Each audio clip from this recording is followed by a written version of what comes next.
told this story before, but I want to repeat it yet again. In the former Soviet Union, when someone wanted to purchase a car, they had to order it 10 years in advance of the time that they wanted the car. So in September 1972, if someone wanted a car they can only order it for 1982. So this guy comes to the car dealer and he says, "I'd like to purchase a car." He says, "Pick it up September 3rd, 1982. So the guy says, "Do I pick it up in the morning or the afternoon?" So he says, "You're asking me now about 10 years, morning or afternoon?" He said, "You don't understand. In the morning, the plumber's coming." We'll try again. I used to travel a lot. And one time I came back from a trip. And this is the old Pittsburgh parking system, where there was, of course, short-term and long-term. And I get off the plane, and I begin looking through my pockets for my ticket because I need to take my car, and I can't find my ticket. It's embarrassing. I can't find my ticket. I'm going to have to pay the price of parking for a week at least. So I go rummaging through my suitcases. That's a very embarrassing thing in the middle of the airport, to open up your suitcases and find your jacket that you wore on the way to Israel or wherever I was. It always ends up being like on the bottom of the suitcase. So you take everything out. It's all spread out all the floor. And I find this ticket. And I pull the ticket out and I say, okay, I'm at 21, A21 or whatever that was. I don't remember the exact. So I head towards the parking space, A21. This is the old Pittsburgh airport. And I see there, I come to the space there, A21, my car's not there. So after this whole entire balagan, I lost my ticket and I had to unpack my whole suitcase in front of everybody gathered there. And now my car's stolen.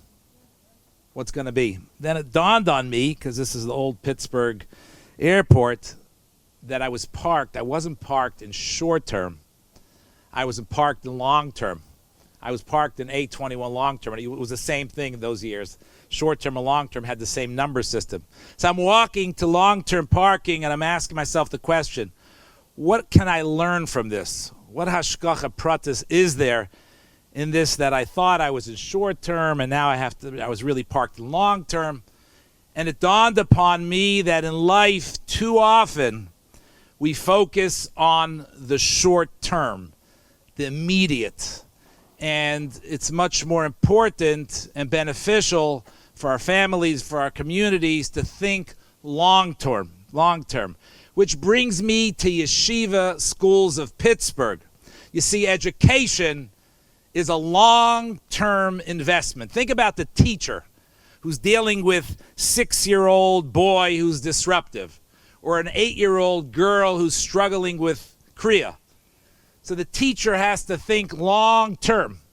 They can't get caught up with the here and now, with the problem in front of them. They have to recognize that this child will get past this. My father would always say, every child will talk and every child will walk. The question is what they'll say and where they'll go.